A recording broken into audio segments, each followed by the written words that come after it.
Hello.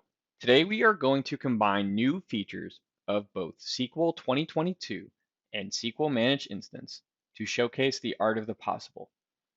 What we have here is a virtual machine running SQL 2022 with SQL MI link set up to an instance of Managed Instance in Azure. What we have set up for data replication from the VM to MI is the new feature MI link. This is basically an availability group to replicate data for DR, failover, or reporting scenarios. What we are showcasing today is the combination of these two features to offload some reporting while offloading data to Blob storage via the new feature both these products allow for external tables in a data lake. What we have is the Stack Overflow database. We will run through this code from 2022, which will export data to data lake. We will set up MI link, then we will do some reporting on our read-only copy of the data in the cloud while referencing data lake to lower our total cost of ownership and lower our storage footprint. Let's get started. Okay, let's start on the SQL 2022 side. So in this virtual machine, you can see I have SQL Server Management Studio open. First things first, we update SQL 2022 to the latest CU, which as of this video production is KB 5028743.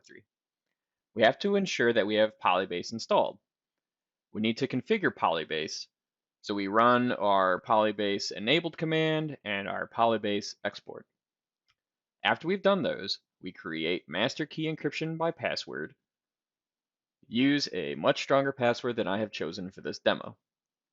Next, we need to authenticate to Blob storage or data lake. In this case, I'm using data lake. I'm also using a shared access key.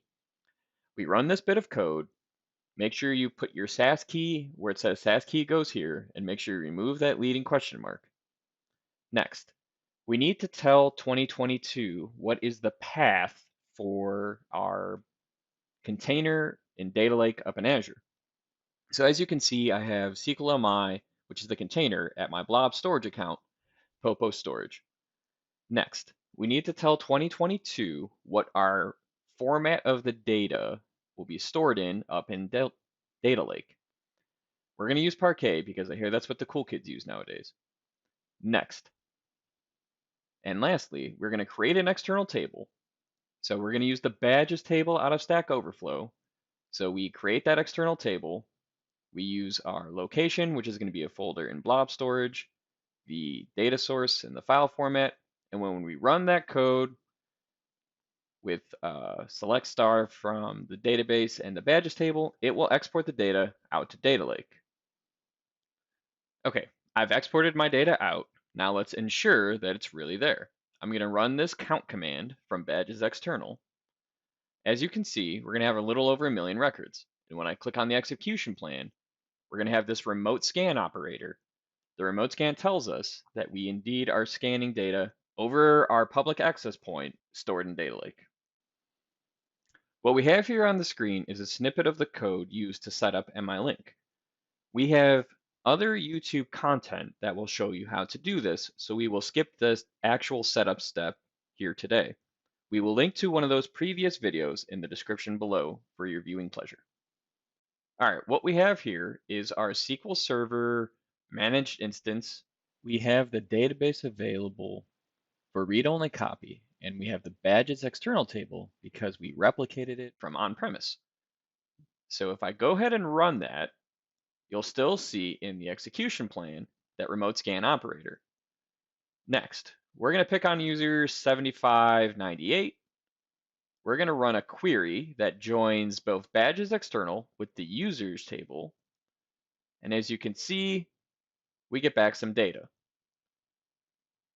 As you can also see, we still have our remote scan operator, proving we're out to badge storage. And this is a reporting scenario that we have now unlocked for our business, where we are looking at data in Blob storage using Managed Instance. We could offload reports to Power BI this way. We could set up emails. We could do all of the normal businessy things that we have come to know and love from our on-premise environment. We're just doing them in a little bit of a different way up in Azure using modern resources. In closing, we have shown in this video, we can have data available in blob storage, we can have it available as a read-only copy in managed instance, we could fail over to managed instance, make it the primary, test out our business use cases. If we find something isn't to our liking, we could fail back to the 2022 instance on premises, make those adjustments, then go back to MI as our primary. The new features of CTAS and MI Link unlock plenty of business scenarios to allow us for greater mobility and cost savings. Thank you for your time. We hope you enjoyed this video, and we'll see you soon.